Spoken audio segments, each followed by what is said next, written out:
Apologia de Sócrates. Primeira parte. Sócrates apresenta sua defesa. 10. É suficiente, pois, esta minha defesa diante de vós, contra a acusação movida a mim pelos primeiros acusadores. Agora procurarei defender-me de Meleto, homem de bem e amante da pátria, como dizem, e um dos últimos acusadores. Voltemos, portanto, ao ato de acusação, jurado por ele como por outros acusadores. É mais ou menos assim. Sócrates comete crime corrompendo os jovens e não considerando como deuses os deuses que a cidade considera, porém outras divindades novas. Esta é a acusação. Examinemo-la agora, em todos os seus vários pontos. Diz primeiro que cometo crime corrompendo jovens. Ao contrário, eu digo, cidadãos atenienses, Meleto é quem comete crime, porque brinca com coisas graves, conduzindo com facilidade os homens ao tribunal, apresentando ter cuidado e interesse por coisas em que de fato nunca pensou. Procurarei mostrar-vos que é assim como digo. Agora, diz-me, Meleto, não é verdade que te importa bastante que os jovens se tornem cada vez melhores, tanto quanto possível? Sim, é certo. Vamos, pois, diz-lhe quem os torna melhores. É claro que tu os deves saber, sendo coisa que te preocupa, tendo de fato encontrado quem os corrompe, como afirmas, uma vez que me trouxeste aqui e me acusas. Continua, fala e indica-lhes quem os torna melhores. Vê, Meleto, calas e não sabes o que dizer, e ao contrário, não te parece vergonhoso e suficiente prova do que justamente eu digo, que nunca pensaste em nada disso?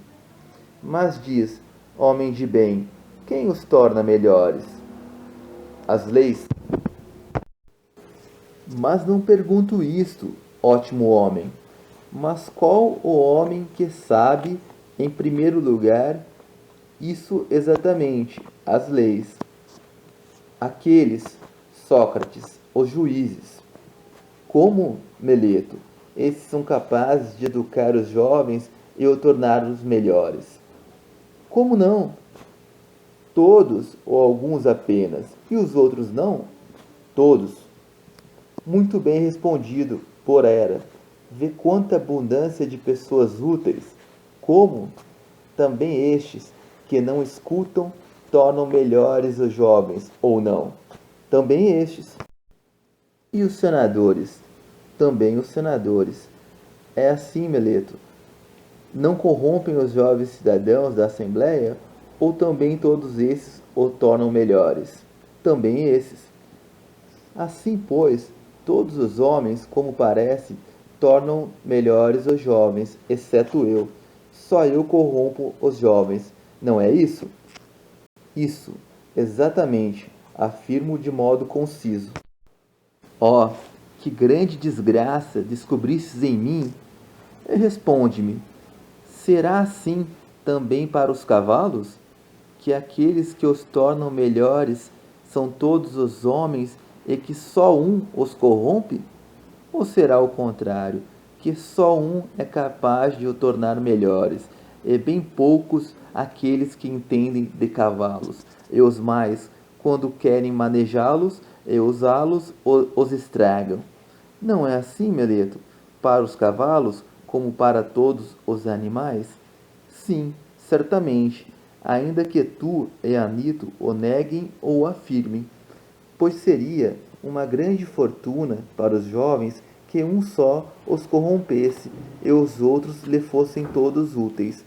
Mas, em realidade, Meleto, mostraste o suficiente que jamais te preocupaste com os jovens e claramente revelaste o teu desmazelo e que nenhum pensamento te passou pela mente disso que me acusas.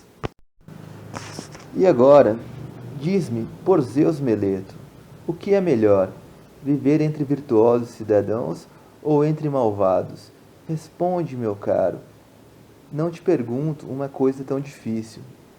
Não fazem os malvados alguma maldade aos que são seus vizinhos, e alguns benefícios os bons, certamente. E haverá quem prefira receber malefícios a ser auxiliado por aqueles que estão com ele. Responde, porque também a lei manda responder. Aos que gostam de ser prejudicados? Não, por certo. Vamos, pois tu me acusas como pessoa que corrompe os jovens e torna piores, voluntariamente ou involuntariamente. Para mim, voluntariamente. Como, Meleto? Tu, na tua idade, é mais sábio do que eu, tão velho, sabendo que os maus fazem sempre mal aos mais próximos e que os bons fazem bem. Eu, pois, cheguei a tal grau de ignorância que não sei nem isso, que se tornassem maus alguns daqueles que estavam comigo, correria o risco de receber dano, se é que faço um tão grande mal como dizes. Não creio em ti, Meleto.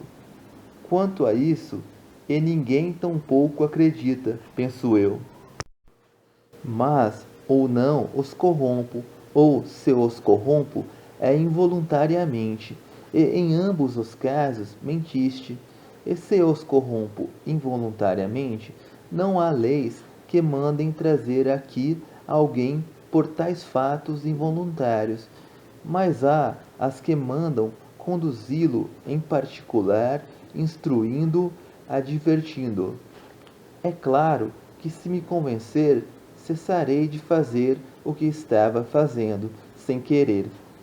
Tu, ao contrário, evitaste encontrar-me e instruir-me, não o quiseste, e me conduzes aqui, onde a lei ordena citar aqueles que têm necessidade de pena e não de instrução.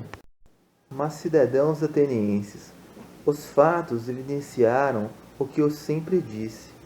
Nunca Meleto prestou atenção a tais coisas, nem muita, nem pouca. Todavia, explica Meleto, o que significa a tua expressão, dizendo que corrompo os jovens? É claro, segundo a acusação escrita por ti mesmo, que ensino a não respeitar os deuses que a cidade respeita, porém outras divindades novas. Não dizes que os corrompo, ensinando tais coisas? Sim, é isso mesmo que eu digo, sempre que posso. Assim, pois, Meleto, por estes mesmos deuses de que agora está falando, fala ainda mais claro, a mim e aos outros. Não consigo entender se dizes que eu ensino a acreditar que existem certos deuses. E, em verdade, creio que existem deuses, e não sou de todo ateu, nem sou culpado de tal erro. Mas não são os da cidade, porém outros, e disso exatamente me acusam. Dizem que eu creio em outros deuses, ou dizes que eu mesmo não creio inteiramente nos deuses e que ensino isso aos outros? Eu digo isso, que não acreditas inteiramente nos deuses. Admirável Meleto. A quem disse eu isso? Não creio, pois, do mesmo modo que os outros homens, que o sol e a lua são deuses. Não, por Zeus, ó juízes, ele disse de fato que o sol é uma pedra e a lua terra. Tu acreditas acusar Anaxágoras, caro Meleto, e me desprezas tanto e me consideras tão privado de letras a ponto de não saber que os livros de Anaxágoras, Clasomênio estão cheios de tais raciocínios, de modo que os jovens aprendem coisas de mim, pelas quais podem talvez, pagando todos no máximo uma dracma, rir-se de Sócrates quando se lhe atribui arrogância? Embora isso pareça estranho, mas Zeus, assim te parece que eu creio que não exista nenhum Deus. Nenhum, por Zeus, nenhum mesmo. És de certo indigno de fé, Meleto, e também a ti mesmo. Me parece, tais coisas são inacreditáveis. Porque este homem, cidadãos atenienses, me parece a própria arrogância e imprudência, e certamente escreveu essa acusação por medo, intemperança e leviandade juvenil. De fato, para mim, se assemelha a alguém que proponha um enigma e diga, interrogando-se a si mesmo: perceberás, Sócrates, o sábio, que estou zombando dele e me contradigo, ou conseguirei enganá-lo e aos outros que me ouvem? E, ao contrário, me parece que, no ato da acusação, se contradiz de propósito, como se dissesse: Sócrates comete crime, não acreditando nos deuses, mas acreditando nos deuses. E isso, na verdade, é fazer zombaria. Considerais, pois, comigo, ó cidadãos, de que modo me parece que ele diz isso. Responde-nos tu, Meleto, e vós, como pedi a princípio. Não façais tumulto contra mim, se conduzo o raciocínio desse modo. Existem entre os homens, Meleto, os que acreditam que há coisas humanas e que não há homens? Que responda ele, ó juízes, sem resmungar, ora uma coisa, ora outra. Há os que acreditam que não há cavalos e coisas que tenham relação com os cavalos, sim. Ou acreditam que não há flautista e coisas relativas à flauta, sim. Não há. Ótimo homem, se não queres responder, digo eu, aqui a ti e a outros presentes, mas ao menos responde a isto. Há quem acredite que há coisas demoníacas e demônios não? Não há. Oh, como estou contente que tenha respondido de má vontade, constrangido por outros. Tu dizes, pois, que eu creio e ensino coisas demoníacas, sejam novas, sejam velhas. Portanto, segundo o teu raciocínio, eu creio que há coisas demoníacas. Eu juraste na sua acusação.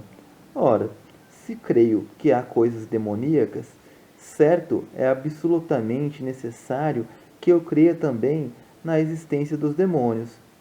Não é assim? Assim é. Estou certo de que o admites, porque não respondes. E não tomo em apreço os demônios como os deuses ou filhos de deuses. Sim ou não? Sim, é certo. Se, pois, creio na existência dos demônios, como dizes, se os demônios são uma espécie de deuses, isso seria propor que não acredito nos deuses. Depois, que ao contrário, creio nos deuses, porque ao menos creio na existência dos demônios.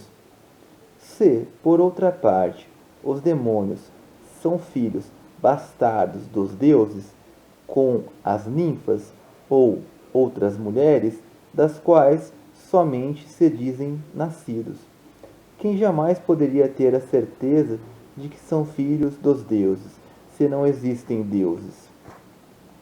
Seria de fato do mesmo modo absurdo que alguém acreditasse nas mulas, filhas de cavalos e das jumentas, e acreditassem não existirem cavalos e asnos. Mas, Meleto, tua acusação foi feita para me pôr à prova, ou também por não saberes a verdadeira culpa que me pudesses atribuir. Por quê? Pois te arriscas a persuadir um homem, mesmo de mente restrita, de que pode a mesma pessoa acreditar na existência das coisas demoníacas e divinas, e por outro lado, esta mesma pessoa não admitir demônios, nem deuses, nem heróis. Isso não é possível.